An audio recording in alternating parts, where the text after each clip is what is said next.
Le soleil d'un samedi après-midi baignait le 8e arrondissement de Paris d'une lumière dorée, presque insolente. Devant une épicerie fine, le ballet incessant des clients élégants se déroulait avec une chorégraphie bien huilée. Leurs sacs griffés remplis de promesses gastronomiques. L'air sentait le pain frais et le luxe discret, une atmosphère d'opulence qui rendait la scène, dans un coin du trottoir, encore plus cruelle.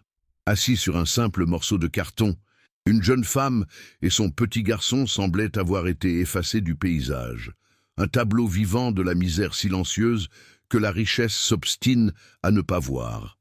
Chloé, le visage creusé par une fatigue qui dépassait les simples nuits sans sommeil, tenait la main de son fils, Léo, dont les grands yeux bruns absorbaient le monde, avec une curiosité que le malheur n'avait pas encore réussi à éteindre. Ils étaient une île de désespoir, dans un océan d'indifférence. Julien sortit de la boutique, son visage à moitié dissimulé par son smartphone dernier cri. À 28 ans, il était l'héritier et le PDG d'une start-up technologique florissante. Un homme qui avait tout, sauf ce qui ne s'achète pas. Son costume de créateur était impeccable. Sa montre valait plus que ce que Chloé gagnerait en une année. Mais son regard trahissait un vide abyssal. Il parlait au téléphone d'acquisition et de marge bénéficiaire. Des mots abstraits qui construisaient son empire, mais laissaient son âme en friche. Son penthouse avec vue sur la ville était un sanctuaire de minimalisme froid, un miroir parfait de son existence, spacieux, luxueux et désespérément vide. Chaque pas qu'il faisait sur le trottoir parisien, éloignait un peu plus de la chaleur d'une véritable connexion humaine, le laissant prisonnier de son propre succès. Alors qu'il se dirigeait vers sa voiture de sport allemande, prêt à retourner à sa solitude dorée, quelque chose l'arrêta. Ce ne fut ni un bruit, ni un appel, mais un regard, le regard du petit Léo. L'enfant ne pleurait pas, ne mendiait pas. Il était simplement captivé, son attention entièrement focalisée sur une pomme rouge et brillante dans la vitrine. Un désir si pur et si simple qu'il en était désarmant. Pour la première fois de la journée, peut-être même de la semaine, Julien cessa de regarder son écran.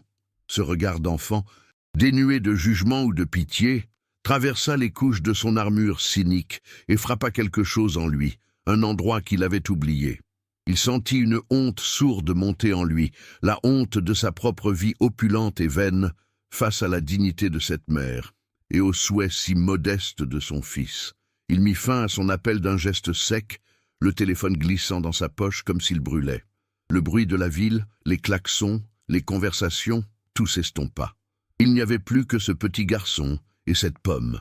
Julien s'approcha lentement, son ombre recouvrant un instant le carton qui leur servait de refuge. Chloé se tendit, s'attendant au mépris ou à une pièce jetée avec dédain. Mais Julien ne la regarda pas. Ses yeux étaient fixés sur Léo. Il s'accroupit, réduisant la distance physique et sociale qui les séparait, et d'une voix qu'il ne reconnut pas lui-même, il posa une question simple. Une question qui allait changer le cours de leurs 3 vies. « Tu veux une pomme ?» C'est incroyable de voir comment un seul instant peut tout faire basculer. Si vous croyez aussi au pouvoir de ces moments, votre inscription nous aiderait énormément à continuer de raconter des histoires qui comptent. Les quelques kilomètres jusqu'à son appartement se firent dans un silence pesant, seulement troublé par le ronronnement discret du moteur. Léo, assis à l'arrière, le nez collé à la vitre, observait les lumières de Paris défiler comme une guirlande de Noël sans fin, ses petits doigts traçant des dessins imaginaires sur le verre frais.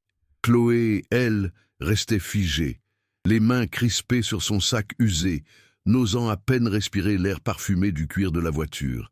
Elle se sentait déplacée, une anomalie dans cet univers de luxe feutré. Julien tenait le volant, ses jointures blanches. Il n'avait jamais été aussi conscient du gouffre qui séparait son monde de celui de ses passagères. Chaque virage le plongeait plus profondément dans un territoire émotionnel inconnu, un lieu où ses millions ne lui servaient de guide ni de protection, le laissant maladroit et vulnérable. L'arrivée dans le penthouse fut un choc pour Chloé. L'espace était immense, presque vide, avec des murs blancs immaculés et des baies vitrées, offrant une vue spectaculaire sur la ville scintillante. C était un lieu magnifique mais froid, impersonnel comme un hall d'hôtel de luxe. Léo, libéré de sa timidité, laissa échapper un « Waouh » d'admiration pure en découvrant l'horizon. Pour la première fois, Julien vit son appartement non pas comme un symbole de sa réussite, mais comme un mausolée de sa solitude. Il réalisa à quel point ses murs étaient dépourvus de vie, de rire, de chaleur. Le regard émerveillé de l'enfant et celui, inquiet, de la mère, agissaient comme un miroir, lui renvoyant l'image crue de sa propre vacuité. Il se sentit soudain l'intrus dans sa propre maison, un gardien de musée sans âme. Pour le dîner, il commanda des plats d'un traiteur réputé, ne sachant pas quoi faire d'autre. La nourriture arriva dans des emballages élégants, mais l'atmosphère restait tendue. Léo dévora son assiette avec un appétit qui fit mal au cœur de Julien, savourant chaque bouchée comme un trésor. Chloé, quant à elle, mangea à peine, trop submergée par les événements. À voix basse, comme pour ne pas déranger le silence de l'appartement, elle commença à raconter. Elle parla de son mari, un ouvrier du bâtiment mort dans un accident de chantier 1 an plus tôt. Elle évoqua la perte de son emploi de femme de ménage, les dettes qui s'accumulaient inexorablement et finalement l'expulsion. Elle ne se plaignait pas, ne demandait rien. Elle exposait les faits avec une dignité poignante qui rendait sa détresse encore plus insoutenable. En elle écoutant, Julien sentit une vieille colère remonter. Le récit de Chloé faisait écho à sa propre histoire, mais en négatif. Il avait tout eu, matériellement, mais son père avait toujours été une figure distante et froide. Un homme pour qui l'affection se mesurait en performances boursières et en succès commerciaux. Il n'y avait jamais eu de place pour la faiblesse, la peur ou le chagrin. Chaque réussite de Julien était accueillie par un signe de tête approbateur, jamais par une étreinte. Il comprit alors que sa peur panique de l'engagement émotionnel venait de là, de la crainte de reproduire ce schéma, de être incapable d'offrir autre chose que de l'argent, de faillir en tant qu'être humain comme son père avait failli en tant que père. Il était terrifié à l'idée de haine, être qu'un distributeur de solutions et non un refuge. Le conflit éclata sans prévenir. La porte s'ouvrit sur Amélie, sa petite amie, une jeune femme aussi belle et polie que son appartement. Elle s'arrêta net, son sourire figé se transformant en une expression d'incrédulité glaciale en voyant Chloé et Léo. Son regard balaya leurs vêtements modestes avec un mépris à peine voilé. « Julien, qu'est-ce que ça veut dire ?» siffla-t-elle à voix basse, le tirant dans une autre pièce. La discussion fut courte et violente. Pour elle, C était une folie, un caprice dangereux qui allait entacher sa réputation. Elle ne voyait pas une mère et son fils, mais un problème, une erreur de jugement. Quand Julien refusa de les mettre à la porte, elle lui jeta les clés de l'appartement sur la table. « Tu as perdu la tête !» La porte claqua, laissant un silence assourdissant. C'est terrible de voir comment le jugement des autres peut essayer de tuer un geste de pure bonté. Si vous aussi, vous pensez qu'il faut écouter son cœur, votre abonnement nous donne la force de continuer à partager ces combats. Chloé avait tout entendu. Recroquevillée sur le canapé, elle semblait vouloir disparaître dans les coussins de créateur. La honte et la culpabilité la submergeaient. Elle était la cause de cette rupture, la pièce rapportée qui venait de détruire la vie parfaite de cet homme. « Nous allons partir », murmura-t-elle, sa voix brisée. « Je suis désolée, je n'aurais jamais dû accepter. » Léo, sentant la détresse de sa mère, vint se blottir contre elle, ses grands yeux fixés sur Julien, pleins d'une interrogation muette. Mais contre toute attente, Julien ressentit une étrange libération. Le départ d'Amélie avait simplifié les choses. C était un choix qu'il devait faire entre le monde des apparences et quelque chose de plus vrai, de plus essentiel. « Non », dit-il d'une voix ferme. « Vous restez. C'est ici votre place, maintenant. » Les jours suivants furent consacrés à une bataille administrative épuisante. Chloé avait perdu tous ses papiers dans la précipitation de son expulsion. Sans carte d'identité ni carte vitale. Elle n'existait plus pour le système. Julien prit les choses en main, naviguant avec elle dans les méandres de la bureaucratie française. Ils passèrent des heures dans des préfectures bondées et des centres d'action sociale impersonnels, faisant face à des fonctionnaires indifférents ou suspicieux. Durant ces longues attentes, ils apprirent à se connaître. Il découvrit en Chloé une force tranquille, une patience et une résilience qui le forçaient à l'admiration. Elle, de son côté, vit au-delà du PDG fortuné un homme étonnamment patient et déterminé à l'aider. Un allié inattendu dans son combat pour retrouver une existence légale et une dignité. Un soir, en rangeant de vieux cartons, Julien tomba sur une photo de lui enfant, aux côtés de son père. Ils étaient sur un voilier, mais leur sourire semblait forcé, posé pour l'objectif.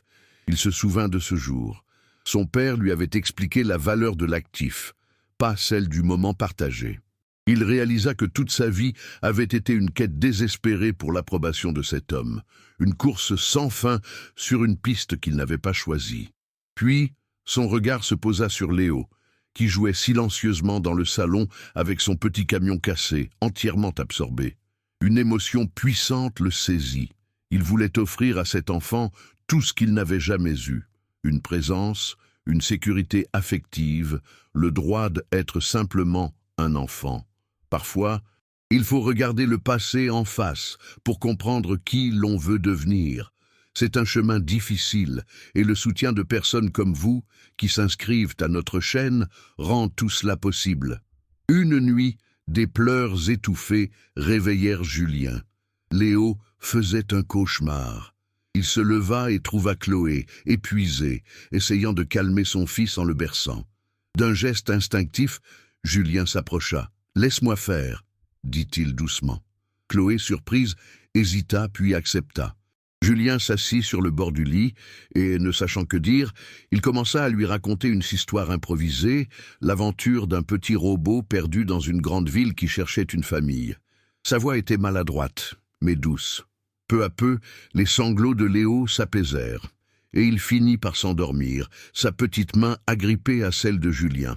Depuis le seuil de la porte, Chloé observait la scène, les larmes coulant silencieusement sur ses joues. Pour la première fois, elle ne voyait plus un bienfaiteur, mais un homme capable d'une tendresse infinie. Pourtant, cette gentillesse grandissante devenait une source d'angoisse pour Chloé. Plus Julien se montrait prévenant, plus elle se sentait endettée et indigne de sa générosité. Elle était habituée à se battre, à ne compter que sur elle-même. Accepter cette aide sans contrepartie lui donnait le vertige. Chaque matin, en enfilant les vêtements neufs que Julien lui avait achetés, elle avait l'impression de porter un costume qui n'était pas le sien. Le luxe de l'appartement, la nourriture abondante, tout cela lui paraissait irréel, un rêve fragile dont elle craignait le réveil brutal.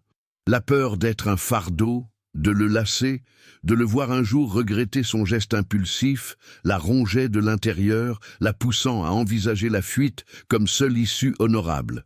Un soir, alors que Léo dormait, ils eurent leur première vraie conversation, poussés par un besoin de se montrer aussi vulnérable qu'elle.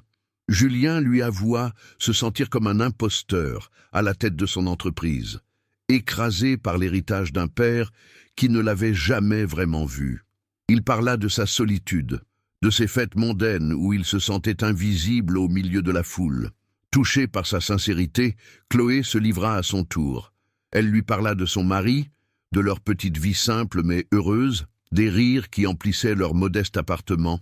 Pendant quelques heures, il n'était plus le milliardaire et la femme sans abri. Ils étaient simplement deux êtres humains, abîmés par la vie, qui trouvaient un réconfort inattendu dans le partage de leurs failles et de leurs peines respectives. La pression extérieure ne tarda pas à s'intensifier. Les associés de Julien commençaient à s'inquiéter de son comportement erratique, craignant un scandale qui pourrait nuire à l'image de l'entreprise. Les rumeurs allaient bon train. Chloé sentait les regards soupçonneux et les chuchotements lorsqu'elle croisait le personnel de l'immeuble. Un après-midi, elle surprit une conversation téléphonique de Julien avec son avocat où il défendait avec véhémence sa décision de l'héberger. Chaque mot qu'il prononçait pour la protéger était pour elle un poids de plus sur ses épaules. L'idée qu'elle était en train de détruire sa vie, sa carrière, sa réputation, devint une certitude insupportable. Une décision douloureuse commença à germer dans son esprit. Elle devait partir, pour le sauver de lui-même, et pour se sauver de cette dette qu'elle ne pourrait jamais rembourser. Elle plia la feuille de papier à en-tête de l'entreprise de Julien, un papier épais et luxueux sur lequel ces mots simples semblaient presque sacrilèges. La décision avait été un déchirement, mais elle lui apparaissait comme la seule voie possible. Un acte de préservation pour lui et pour elle. Chaque jour passé dans ce cocon doré la rendait plus faible, plus dépendante, et elle sentait le poids de la reconnaissance se muer en une dette impossible à honorer. Dans la chambre, Léo dormait paisiblement, ignorant le tumulte qui agitait le cœur de sa mère. Elle lui caressa la joue, retenant un sanglot. Elle ne pouvait pas être la cause de la ruine d'un homme bon. Partir était un sacrifice nécessaire, une tentative désespérée de retrouver sa propre dignité, même si cela signifiait retourner dans le froid et l'incertitude. Elle laissa la note bien en évidence sur la table basse en marbre, un adieu silencieux dans un monde qui n'était pas le sien. Quand Julien rentra ce soir-là, une étrange quiétude l'accueillit. D'abord, il ne s'en formalisa pas, pensant que Chloé et Léo dormaient déjà. Mais le silence était différent, il n'était pas apaisant, il était vide, absolu. C'était le silence de sa vie d'avant, celui qu'il avait appris à détester. Son cœur se serra. Il appela leur nom, doucement d'abord, puis avec une angoisse grandissante. Aucune réponse. C'est alors qu'il vit la lettre. Ses mains tremblaient en la dépliant. Les mots de Chloé étaient pleins de gratitude, mais chaque phrase était un coup de poignard. Elle le remerciait de l'avoir sauvé, alors qu'il sentait qu'elle venait de le condamner à nouveau. L'appartement, immense et magnifique, lui apparut soudain comme un tombeau glacial. Il comprit avec une clarté brutale que la véritable misère-haine n'était pas de manquer d'argent, mais de manquer de vie, de chaleur, de présence. Une panique froide le saisit, il ne réfléchit pas. Il attrapa les clés de sa voiture et se lança dans une course effrénée à travers Paris. Où pouvait-il être allé? Son esprit s'emballa, envisageant les pires scénarios. Puis une idée lui vint. Terrible et logique, la gare routière. Le refuge de ceux qui n'ont plus rien, qui cherchent à fuir vers un ailleurs incertain pour quelques euros. Il gara sa voiture en double file, indifférente aux klaxons furieux, et se précipita à l'intérieur du terminal de Gallieni. L'endroit grouillait de monde, un mélange de voyageurs fatigués et de âmes perdues. L'odeur de la fatigue et du désinfectant flottait dans l'air. Il balayait la foule du regard, son costume de luxe détonnant dans ce décor de précarité. Chaque visage qui n'était pas le sien était une nouvelle vague de désespoir qui le submergeait. Il était sur le point de perdre le seul sens que sa vie avait commencé à prendre. Il les aperçut enfin, près d'un quai d'embarquement pour un bus à destination de nulle part. Chloé tenait fermement la main de Léo, son visage fermé, résigné. Elle semblait avoir réintégré son armure de survie, prête à affronter à nouveau le monde seul. Julien s'approcha, le souffle court. « Chloé !» dit-il, sa voix rauque. Elle se retourna, le choc et la culpabilité se peignant sur ses traits. « Vous ne pouvez pas partir, » continua-t-il, les mots se bousculant. « Je vous en prie. » Il lutta pour trouver les mots justes, pour exprimer la vérité qui venait de lui exploser au visage. « Pendant tout ce temps, j'ai cru que je vous sauvais. Je me donnais le beau rôle, celui du bienfaiteur. Mais la vérité, c'est que c'est vous qui m'avez sauvé. Vous m'avez sauvé de moi-même, de cette vie vide que je menais. » Ses yeux étaient brillants de larmes qu'il ne cherchait pas à cacher. Il se mit à la hauteur de Léo, posant une main douce sur son épaule. « Mon appartement n'était qu'un espace luxueux et sans âme. Il n'est devenu un foyer que lorsque vous êtes arrivé. Le bruit de tes petites voitures, tes rires, c'est ça, la vraie richesse. » Il releva les yeux vers Chloé, son regard la suppliant de comprendre. « Ne me retirez pas ça. Je ne vous demande pas de rester par pitié ou par reconnaissance. Je vous demande de rester parce que j'ai besoin de vous. Nous avons besoin les uns des autres. Laissez-nous essayer de construire quelque chose ensemble. Une famille, devant l'homme le plus puissant qu'elle ait jamais rencontré, réduit à la plus simple et la plus vulnérable des requêtes, Chloé sentit les murs qu'elle avait érigés autour de son cœur se fissurer et s'effondrer. Le retour à l'appartement se fit dans un silence nouveau, un silence non plus pesant, mais dense de promesses et de émotions inexprimées. Chloé n'avait pas prononcé de « oui » formel, mais son assentiment était dans la manière dont sa main, qui avait lâché celle de Léo, avait trouvé naturellement celle de Julien. L'enfant, sentant la tension de sa mère s'évanouir, s'était endormi à l'arrière, un léger sourire aux lèvres, enfin en paix. En franchissant à nouveau le seuil du penthouse, Chloé ne se sentit plus comme une intruse. Les murs blancs ne lui semblaient plus froids et intimidants, mais attendaient d'être remplis de vie, de dessins d'enfants et de souvenirs. Pour la première fois depuis des mois, elle respira profondément, non pas l'air du luxe, mais celui d'un foyer. Julien, la regardant, comprit qu'il n'avait pas seulement ramené une femme et son fils, il avait ramené une âme dans sa maison. Les semaines qui suivirent furent une métamorphose concrète. Julien tint parole, allant bien au-delà de la simple charité. Il ne voulait pas d'une relation de dépendance, mais d'un véritable partenariat. Reconnaissant l'intelligence et la rigueur organisationnelle de Chloé, il lui créa un poste au sein du département administratif de son entreprise, lui rendant non seulement une stabilité financière, mais aussi sa dignité professionnelle. Simultanément, il entama les longues démarches juridiques pour adopter Léo, un engagement qui scellait dans le marbre des lois ce que son cœur avait déjà décidé. L'appartement lui-même se transforma. Les tapis design furent bientôt recouverts de circuits de petites voitures. L'odeur aseptisée fut remplacée par celle des gâteaux de Chloé. Et le silence fut définitivement banni par les rires de Léo, qui résonnaient comme la plus douce des musiques dans les oreilles de Julien.